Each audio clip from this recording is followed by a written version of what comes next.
Assalamualaikum warahmatullahi wabarakatuh.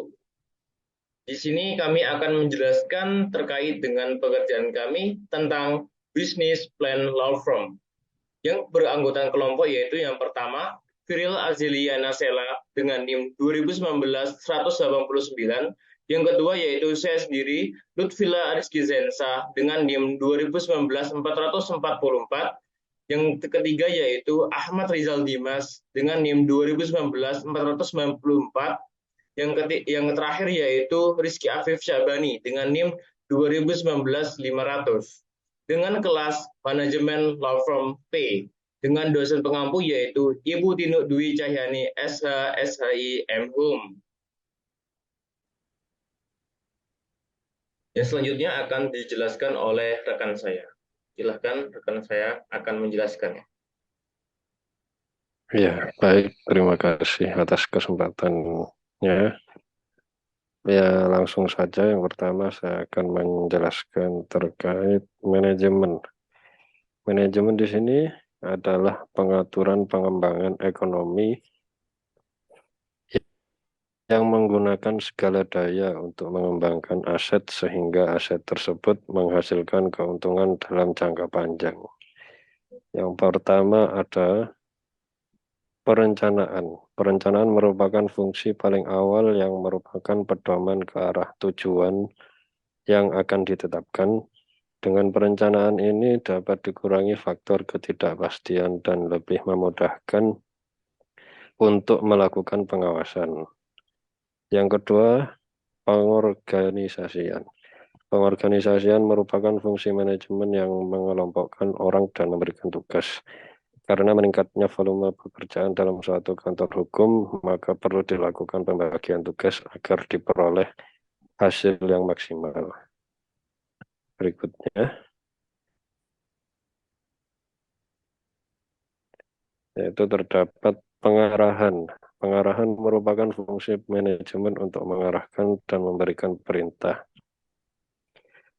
Melalui pengarahan, penyimpangan dari rencana yang telah disusun dapat dihindarkan dan memudahkan manajemen untuk melakukan evaluasi. Kemudian ada juga pengendalian. Pengendalian di sini adalah suatu proses untuk memastikan bahwa kegiatan kantor hukum sesuai dengan standar, aturan, tujuan, dan kegiatan yang telah direncanakan.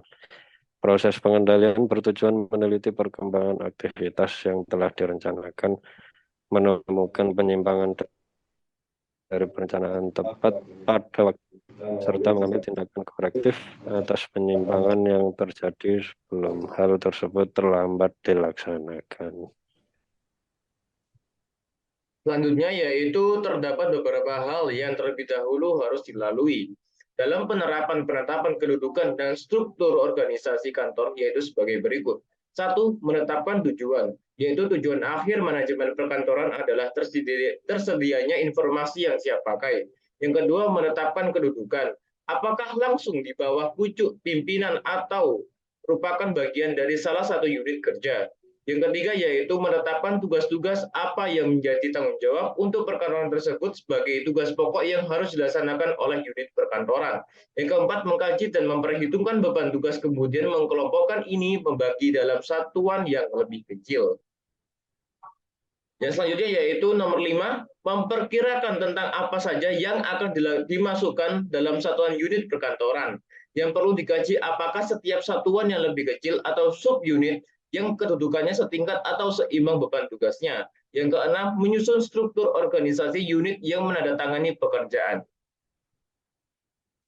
Yang poin selanjutnya yaitu kami akan menjelaskan terkait menerapkan asas-asas pokok dalam pengorganisasian dalam lingkup kerja perkantoran. Yang pertama, asas pembagian tugas. Asas dalam pembagian tugas menentukan perlunya tugas untuk dibagi habis, sehingga dapat dijamin adanya bagian yang bertanggung jawab dalam menyelenggarakan tugas. Oleh sebab itu, perlu adanya perumusan tugas yang jelas, sehingga dapat mencegah duplikasi, benturan, dan kekaburan. Yang kedua, asas fungsionalisasi. Asas ini menentukan bahwa dalam penanganan suatu masalah dan dalam rangka mewujudkan koordinasi yang mantap antar kegiatan, maka bagian fungsional wajib memprakarsainya. Yang ketiga yaitu asas koordinasi. Asas ini menekankan perlunya setiap bagian menserasikan, memadukan, dan menyelaraskan baik dalam kegiatan waktu maupun perumusan kebijaksanaan, perencanaan, pemrograman, dan penyelenggaraan, pengendalian serta pengawasan tugas dan fungsi yang diembannya. Yang keempat yaitu asas kesinambungan. Asas kesinambungan yaitu asas yang mengharuskan bahwa tugas-tugas harus berjalan secara terus-menerus sesuai dengan kebijaksanaan dan program yang telah ditetapkan, tanpa tergantung pada diri pejabat tertentu. Asas ini sudah semestinya dipahami secara mendalam, khususnya dalam menjalankan profesi hukum.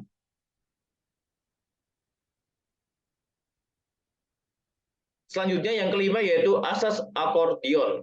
Asas akordion yaitu menentukan bahwa organisasi dapat berkembang atau mengecil sesuai dengan tuntutan tugas dan beban kerjanya.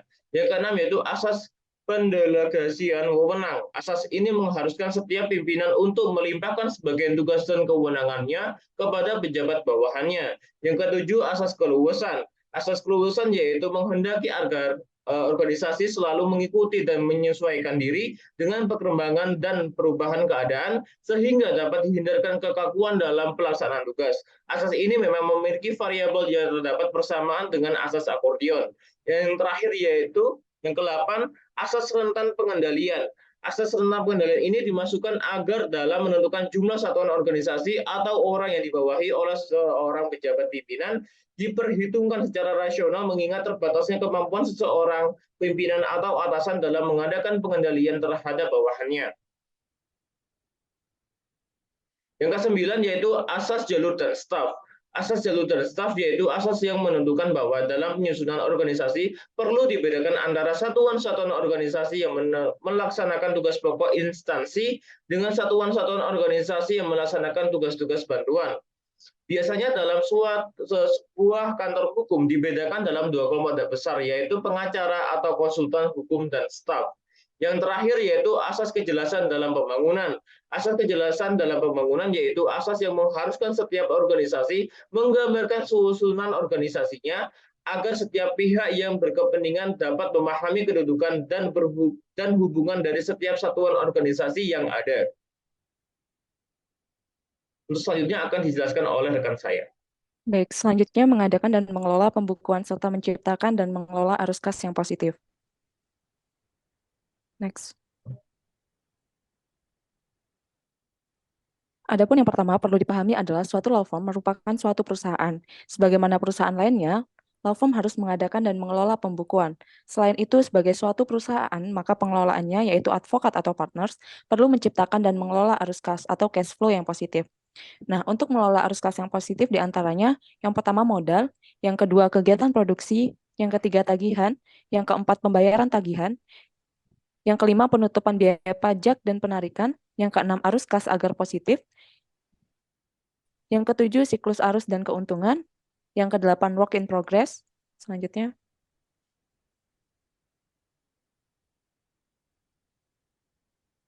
Yang ke-9 yaitu potongan dan penghapusan, yang ke-10 periode pembayaran tagihan, yang ke-11 rencana usaha, yang ke-12 perlunya akuntan, dan yang terakhir perlunya memahami dasar-dasar akuntansi. Next. Yang pertama modal. Modal berasal dari pendiri atau para pendiri law firm itu, yaitu advokat atau partners. Modal tersebut digunakan untuk menyediakan barang-barang modal serta untuk membiayai kegiatan praktik hukum atau law firm itu. Yang kedua, kegiatan produksi atau proses produksi, yaitu memberikan pelayanan atau jasa hukum. Ini dapat berbentuk antara lain penanganan kasus atau perkara, pemberian advis atau opini hukum, serta mewakili klien dalam melakukan tindakan-tindakan hukum. Yang ketiga, tagihan, yaitu sesuai ketentuan dalam kontrak antara law firm dan klien, pada waktunya law firm akan mengeluarkan surat tagihan kepada klien atas imbalan bagi advokat yang telah memberikan jasa hukumnya.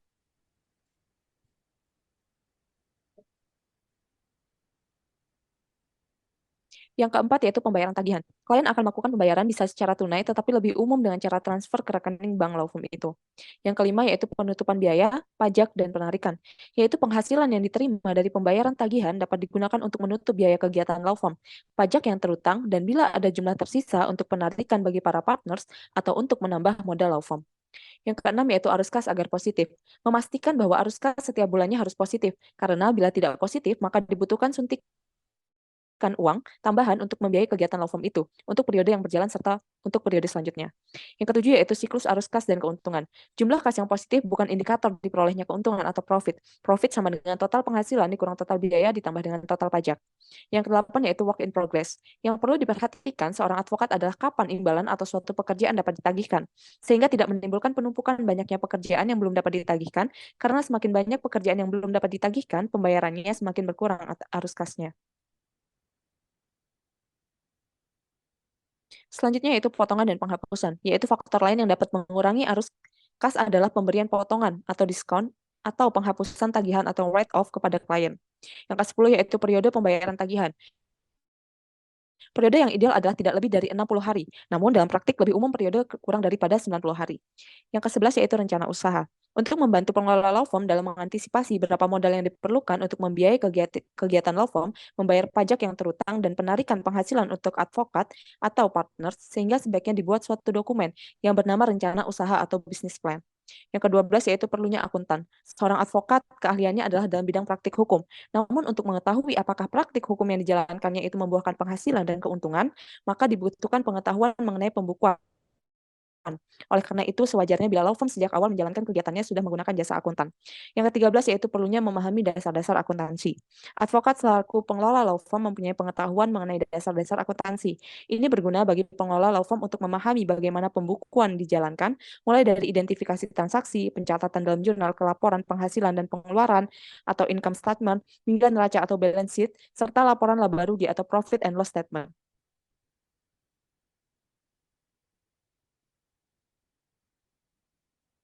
Selanjutnya akan dijelaskan oleh teman saya. Terima kasih atas kesempatannya mengatur keuangan internal kantor hukum.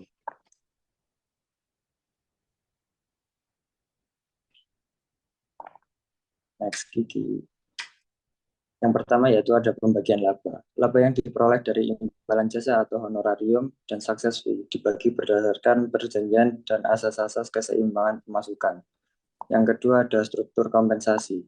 Kompensasi dalam kerangka kantor hukum meliputi penghasilan yang terdiri atas gaji, tunjangan, uang lembur, uang kesehatan, dan bonus. Khusus pada lawyer, gaji diberikan pada saat law firm sudah berkembang menuju kemapanan. Terdapat beberapa pos untuk mengalokasikan penerima atau setelah dikurangi biaya operasional. Organisasi law firm yaitu alokasi gaji, pembayaran jasa perantara klien atau marketing fee, pendapatan perusahaan yang dapat diuraikan sebagai berikut.